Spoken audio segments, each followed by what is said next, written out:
What's going on, everyone? Tommy P here, back today with another Naturally Obsessed look into basketball. And today I'm going to talk to you guys briefly about where I'm at in the Phoenix Suns versus the New Orleans Pelicans Round 1 series. Now, I want to preface this video by saying I am not a basketball expert. I'm just a fan who's naturally obsessed. Now, the reason I didn't do an immediate reaction video yesterday is because I'm a fan and I had to cool off a little bit because, like not only Phoenix Suns fans but most of the basketball world who's watched the Suns all year long, it was a major letdown.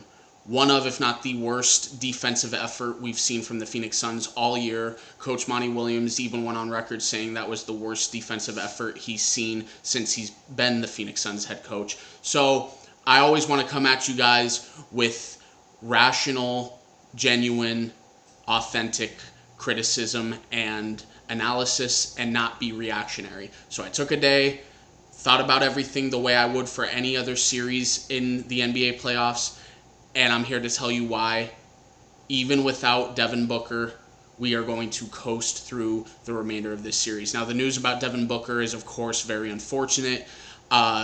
Yesterday it was going around that it was a mild hamstring sprain, and today we've learned that it is a grade 1 hamstring sprain, which typical healing timeline is 2 to 3 weeks. And in the NBA playoffs, we hear the saying all the time, right? If the playoffs were happening, player A experiencing these symptoms, this injury, blah, blah, blah, blah, blah, he'd be playing if it was the playoffs. Devin Booker is an absolute savage. The man has a killer mentality, and he wants to be there every single night. He wasn't pouting on the sideline in Game 2 because he was upset that he's hurt. He was pouting because he's hurt and he wants to play anyway. So, that being said, Devin Booker, being the player he is, being so vital to the Phoenix Suns' success as the playoffs go forward, I don't expect him to miss more than 2 weeks. I personally would be absolutely shocked if he's not playing in in Game 1 of Round 2. Now, to go into why this is so uncharacteristic and why, despite that terrible performance, I am not fazed by this at all. So, I'm big into, like my last video, numbers and stats showing me who a team actually is, which is why the rebound discrepancy, it was just as glaring in Game 2 as it was in Game 1. Doesn't worry me at all because the Suns have been middle of the pack in the NBA in rebounding all year long. It's who they are, and they still just ran away with the 1 seed.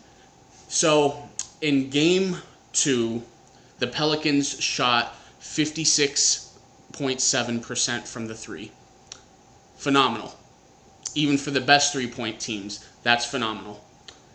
In the regular season, the New Orleans Pelicans were the 27th best team in the NBA in three-point percentage.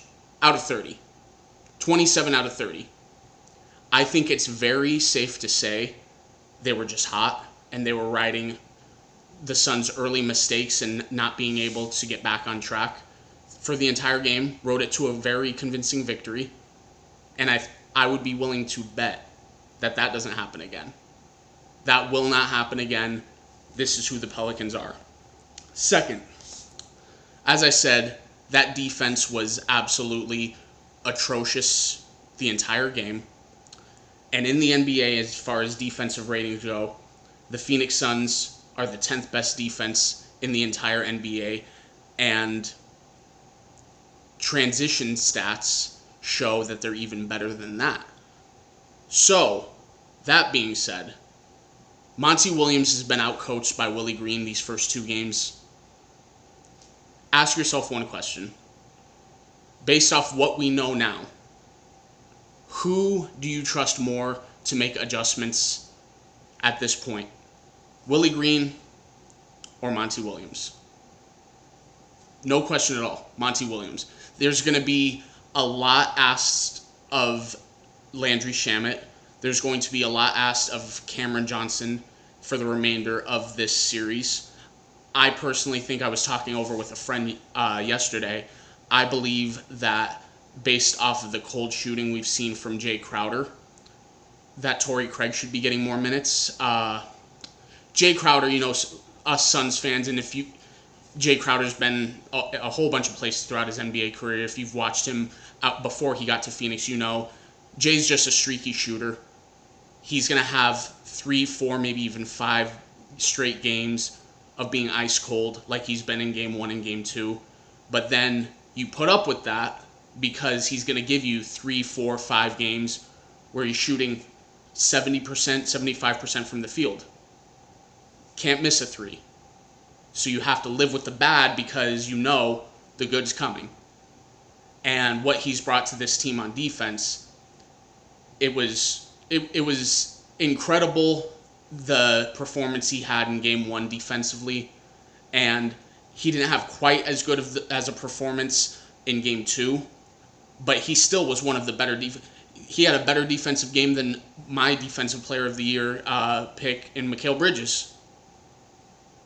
The guy's going to give you everything he has defensively, and he's going to make an impact on that end of the ball. But as far as offense goes, I think you have to take some of his minutes and give them to Torrey Craig. So that's 3 guys that, with this Devin Booker injury, are going to have more of a role. Landry Shamet, Cameron Johnson, Torrey Craig. And I also think with the shakeup that's going to happen without Devin Booker, obviously CP3 is going to do his thing. I think offensively, you're going to see a step up from DeAndre Ayton, even though he had a phenomenal Game 1, and he had a pretty good Game 2 offensively.